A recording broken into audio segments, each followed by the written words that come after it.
Salut tout le monde. Donc, dernière vidéo de la semaine. Aujourd'hui, la forme générale d'une équation. Ce qu'on a vu jusqu'à maintenant, si vous vous rappelez bien, on a vu la forme fonctionnelle d'une équation qui est y égale mx plus b. Donc on se rappelle le m, c'est la pente. On se rappelle le b, c'est l'ordonnée à l'origine. La forme générale, okay, donc là ça c'est ce qui est différent. La forme générale, comment on l'écrit?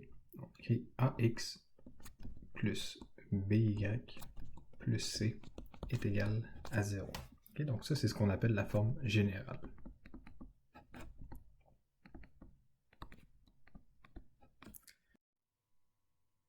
Donc, on peut toujours passer d'une forme à l'autre, okay, soit de la forme fonctionnelle à la forme générale, ou de la forme générale à la forme fonctionnelle. Avant que je vous montre comment faire ça, okay, on a quelques règles à respecter pour la forme générale. Le A, le B et le C, ça doit être des entiers. Okay, ça veut dire pas de nombre à virgule et pas de fraction. Dernière règle à respecter, le A, donc le coefficient devant le x, doit toujours être positif.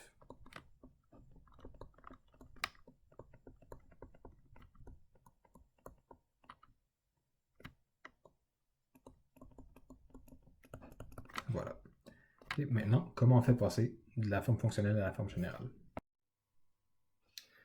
On va avoir deux options. Et regardez bien. Donc, je dois m'assurer que le A ici soit positif. Okay? Pas le choix d'être positif. Donc, j'ai ma forme fonctionnelle y égale mx plus b. J'ai deux choix. Okay? Si le m ici est négatif, pour le transformer sous la forme générale, je vais envoyer le mx de ce côté-là, puis je vais envoyer le b de ce côté-là. Ok, maintenant, l'inverse, si j'ai y égale mx plus b, et que mon m est déjà positif, eh bien, je fais le contraire. Okay, donc, si le m est déjà positif, au lieu d'envoyer le mx et le b de l'autre côté, ben, je prends le y dans ce cas-là, et là, lui, je l'amène de l'autre côté. Ok, donc, dans le fond, là, passer de la forme fonctionnelle à la forme générale, c'est vraiment une question d'isolation. Ok? Maintenant, on a des petits trucs quand on est sur la forme générale pour calculer la pente, l'ordonnée à l'origine et l'abscisse à l'origine plus vite sans avoir à tout transformer de la forme générale vers la forme fonctionnelle. Ok, je vous montre ça à l'instant. Donc, quand je suis sous la forme générale, je peux calculer la pente rapidement, okay, de cette manière-là. Le m, la pente, va être égal à moins a, donc le a qui est ici, sur b. Oh, sur b. Le b qui est ici. L'ordonnée à l'origine, donc le b minuscule, va être égal à moins c sur b. Et finalement, l'abscisse à l'origine. Okay, l'abscisse à l'origine, là, maintenant, j'ai mis le A minuscule, mais j'aurais pu mettre n'importe quelle n'importe quelle lettre, okay, ça ne dérange pas.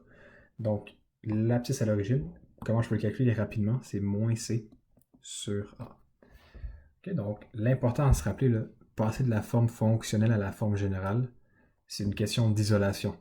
Okay? Ce qui est important de se rappeler, c'est ça ici. Okay? A, B, C doivent être des entiers. Le A doit toujours être positif.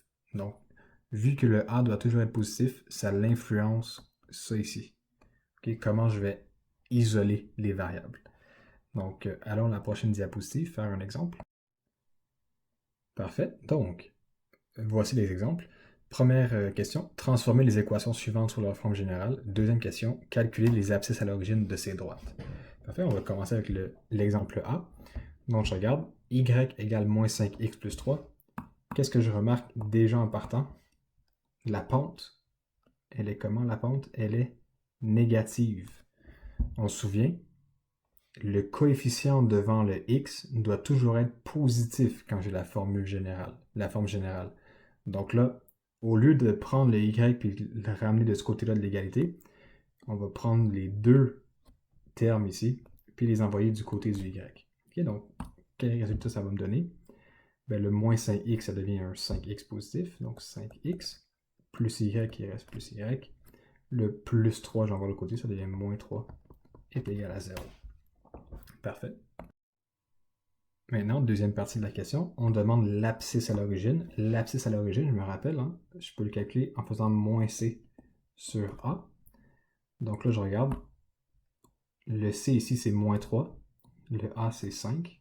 Donc, ce que ça va me donner, moins c, c'est moins 3. Donc, moins 3 sur a qui est 5. Ça me donne donc une abscisse à l'origine qui est égale à 3 sur 5. Donc, ça a été pas mal plus rapide de calculer l'ordonnée à l'origine avec cette petite formule-là ici que de le retransformer sur la forme fonctionnelle, remplacer le y par 0, finalement isoler le x. Okay, donc, c'est un petit truc pour aller plus rapidement.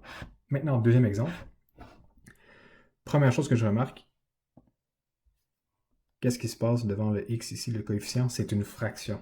On se rappelle tantôt, quand on passe de la forme fonctionnelle à la forme générale, on ne veut pas de fraction. Donc là, il va falloir régler ça ici. Deuxième chose que je remarque, le a, hein, le coefficient devant le x, est-ce qu'il est déjà positif? Oui, il est déjà positif. Donc, je ne vais pas l'envoyer de l'autre côté de l'égalité. Ce que je vais faire, je vais envoyer le y de l'autre côté de l'égalité. Et donc, au lieu d'envoyer ça de l'autre côté, je vais prendre le y, puis lui, je vais l'emmener de ce côté-là. Parce qu'on se souvient, le a doit toujours être positif. Okay, donc, ce que ça va me donner, je vais avoir 3x sur 7. Et le y, j'envoie de l'autre côté, ça devient moins y, moins 2, est égal à 0. Là, il faut s'attaquer à la fraction ici. Okay? Je ne veux pas de fraction. Donc là, j'ai 3x sur 7. Comment je vais me débarrasser du sur 7? Comment on fait ça? Ben, c'est une division par 7. Hein. Comment je fais pour me débarrasser de division? Ben, je vais multiplier par 7 de chaque côté. Donc, je multiplie tout ça ici par 7. Je multiplie ce côté-là par 7. Là, je regarde. 7 fois 3x sur 7, les deux 7 s'annulent ici. Mais je dois quand même faire le 7 fois le moins y, puis le 7 fois le moins 2 ici.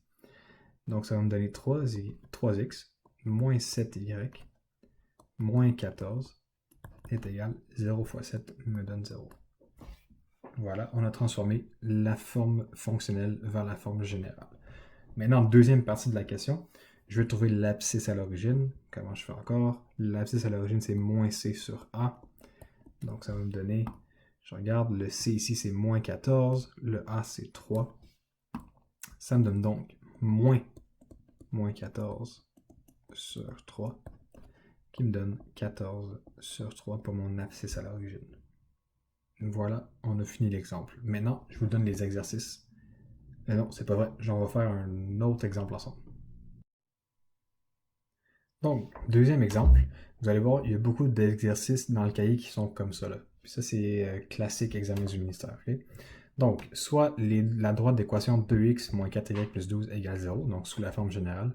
Quelle est sa relation par rapport à la droite d'équation y égale moins 2x moins 5, sous la forme fonctionnelle? On a deux manières de voir ça. Okay? Donc, première manière, on va juste regarder les pentes des deux droites. Okay? L'équation sous la forme générale ici, là. Sa pente, comment je peux la calculer? Souvenez-vous, la pente, quand on est sur la forme générale, je peux faire moins a sur b et je calcule la pente directement. Donc là, ici, ce que ça me donne, le a, c'est 2, donc ça devient moins 2 sur b, qui est moins 4. Ça me donne une demi. OK? Donc ça serait la première pente. La deuxième pente de l'équation sur la forme fonctionnelle, c'est moins 2. Donc là, qu'est-ce qu'on remarque? Une demi moins 2. Si vous vous rappelez, des droites perpendiculaires, les pentes sont opposées de l'inverse. Ou quand je multiplie les deux pentes, ça me donne moins 1. Donc on va le tester. Une demi multiplié par moins 2, ça me donne moins 1. Donc les deux droites sont perpendiculaires. La réponse, c'est B. Et donc ça, c'est la manière un peu plus rapide. Deuxième manière un peu plus longue, qu'est-ce qu'on pourrait faire? On pourrait prendre on pourrait prendre l'équation de forme générale et la transformer sur la forme fonctionnelle. Okay, donc, ce que je ferais, j'ai 2x moins 4y plus 12 égale 0. Donc, je vais envoyer le 2x de l'autre côté, le 12 de l'autre côté. Ça va me faire moins 4y égale moins 2x moins 12. Je divise par moins 4 de chaque côté. Y égale moins 2x sur moins 4 moins 12 sur moins 4.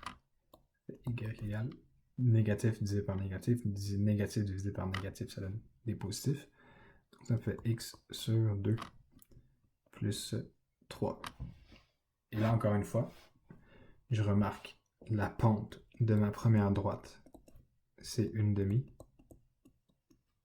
La pente de la deuxième droite, c'est moins 2.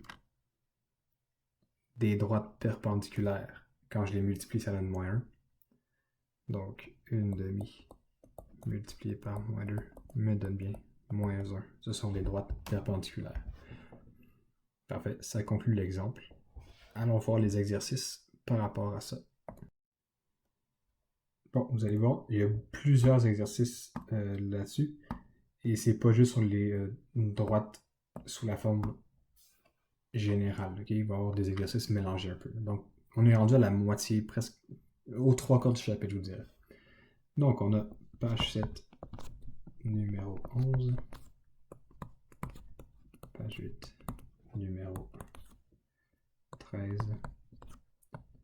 page 9 au complet, page 10 au complet, page 13, numéro 21, page 14, numéro 22, et finalement la page 15. Parfait, ça conclut la vidéo. Prochaine vidéo va être sur les inéquations. Bonne écoute.